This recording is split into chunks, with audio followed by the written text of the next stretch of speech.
പ്രിയമുള്ളവരെ, വചനജ്വാല 1525 ദിനത്തിലേക്ക് പ്രവേശിക്കുന്ന ഇന്ന് നവംബർ 3 തിങ്കളാഴ്ച എല്ലാവർക്കും സുന്ദരമായ ഒരു സുപ്രഭാതം ആശംസിക്കുന്നു.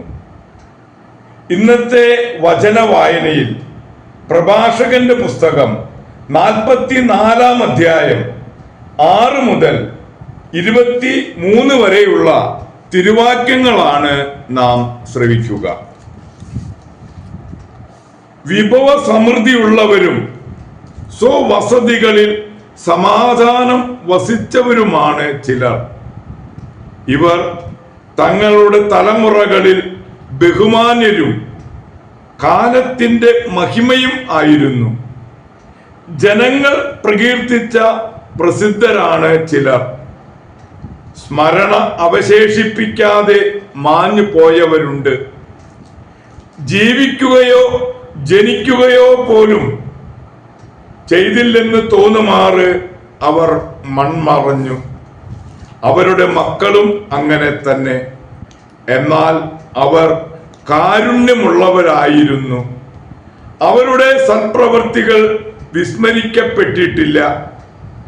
അവരുടെ ഐശ്വര്യം അവരുടെ പിൻഗാമികളിലും അവരുടെ അവകാശം മക്കളുടെ മക്കളിലും നിലനിൽക്കും.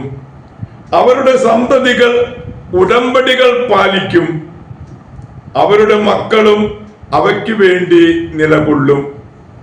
അവരുടെ ഭാവി തലമുറകൾ എന്നേക്കും നിലനിൽക്കും. അവരുടെ പ്രതാപം മാഞ്ഞു പോവുകയില്ല. അവർ സമാധാനത്തിൽ സംസ്കരിക്കപ്പെട്ടു. അവരുടെ പേര് തലമുറകൾ തോറും നിലനിൽക്കും. അവരുടെ വിജ്ഞാനം ജനതകൾ പ്രഘോഷിക്കും. സമൂഹം അവരെ പ്രകീർത്തിക്കുകയും ചെയ്യും. ഹെനോക്ക് നോഹ. ഹെനോക്ക് കർത്താവിനെ പ്രീതിപ്പെടുത്തി.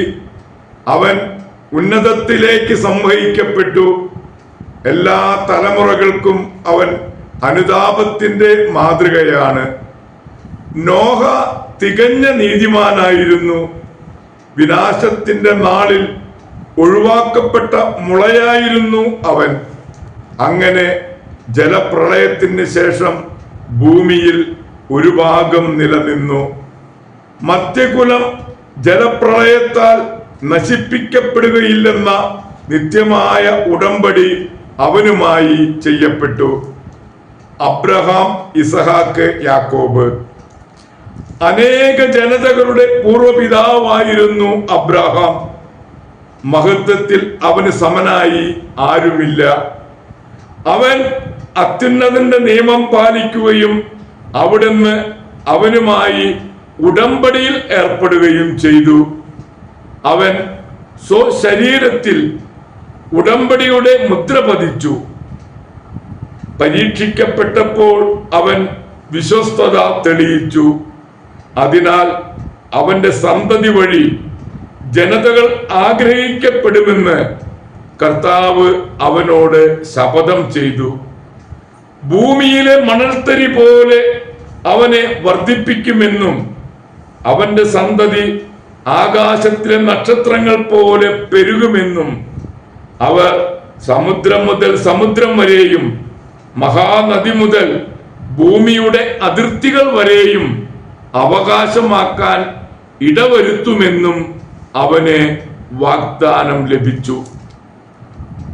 ഇസഹാക്കിനും പിതാവായ അബ്രാഹാം മൂലം അതേ വാഗ്ദാനം നൽകപ്പെട്ടു.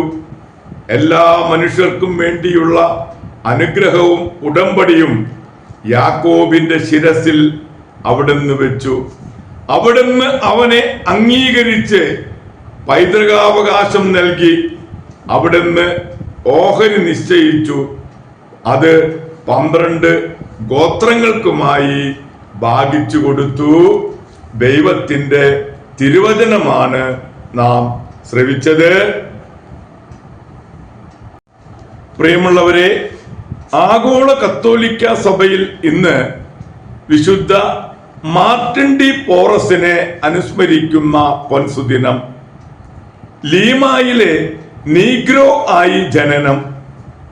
അമ്മയുടെ വിവാഹം ന്യായമായിരുന്നില്ല. പോറസ് പ്രഭുവാണെന്ന് പറയപ്പെടുന്നു.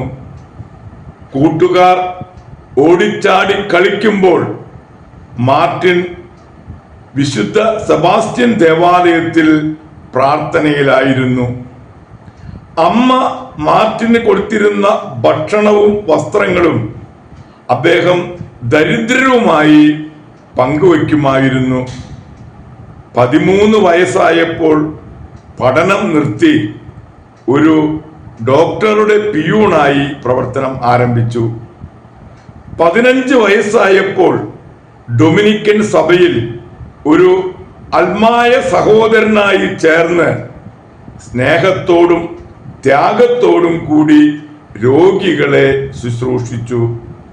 മാർട്ടിന്റെ ഉപവിയും എളിമയും 9 വർഷത്തിന് ശേഷം ഒരു സഹോദരനായി വ്രതവാഗ്ദാനം നടത്തി. പകൽ രോഗികളെ വർണ്ണഭേദം കൂടാതെ ശുശ്രൂഷിക്കുകയും രാത്രി പ്രാർത്ഥനയിലും പ്രായശ്ചിത്തത്തിലും കഴിഞ്ഞു വന്നു. ആഫ്രിക്കയിൽ നിന്നും വന്നവർക്കായി ഒരു അനാഥശാല സ്ഥാപിച്ചു. ധനികരിൽ നിന്നും സംഭാവന സ്വീകരിച്ച് ഓരോ മാസവും ഓരോ ലക്ഷം രൂപ ദാനധർമ്മം ചെയ്തിരുന്നു. ഒരുപാട് അത്ഭുതങ്ങൾ പ്രവർത്തിച്ചിരുന്നു.